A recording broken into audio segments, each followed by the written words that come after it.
is Al Fernandez. I work with MYRADA, which is an NGO in South India, but works in various parts of India. And Sunil asked me to share some thoughts with you. Whereas the first thought, since I work with the IFAD projects extensively, although I'm not an IFAD project holder, I thought maybe I should comment on it from that angle. And perhaps the first thought is that development has something to do with change, and change has something to do with power relations.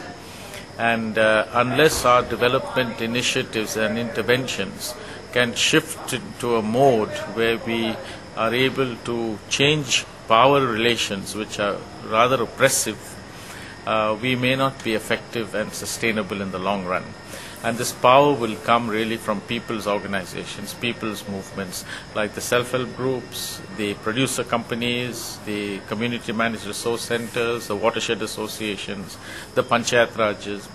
And we need to be flexible enough in our design to give them space so that they can grow, because they grow by the mechanics of their meeting.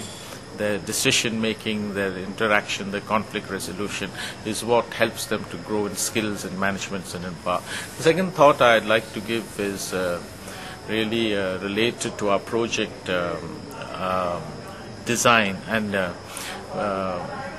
I've spoken about space and flexibility.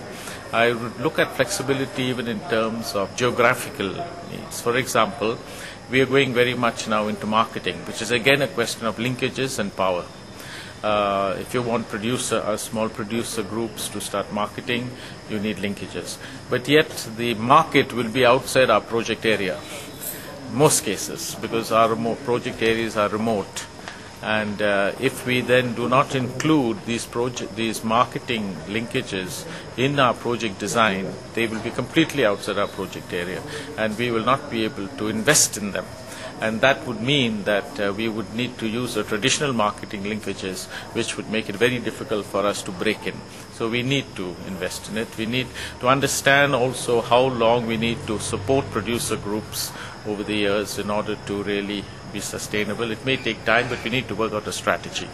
And the last thing I'd like to say is, getting a bit worried nowadays that our NGOs that are emerging are beginning to share the culture of government very fast. They're not really not preserving. Perhaps many of them didn't really have an NGO spirit. And I feel that both from IFAD's side, they need to interact with such NGOs to help them to preserve their independence.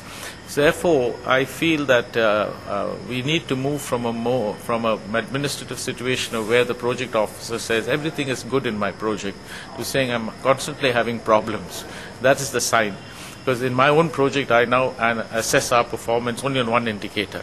How many attacks have we had in the last 1 year? And unless we can introduce this in the IFAD projects, which would mean that the NGOs and the people's institutions have to be given space to be independent, and the project directors have to be confident enough to realize this, we will not really be able to preserve the NGOs or even change the NGOs perhaps into effective instruments that we require in changing power relations, which really is what IFAD is all about. And especially in agriculture today, we need to bring in power, and power of the people, power of the small producer to really break into the market. I think having said that, and of course with that goes technology, because this whole shift into what we call low external input sustainable agriculture is the only answer to our small farmers who are still producing something. That low input in agriculture, together with providing our people, the youth in our rural areas with off-farm skills, technical skills, is something we need to integrate into the IFAD projects in future. That's it.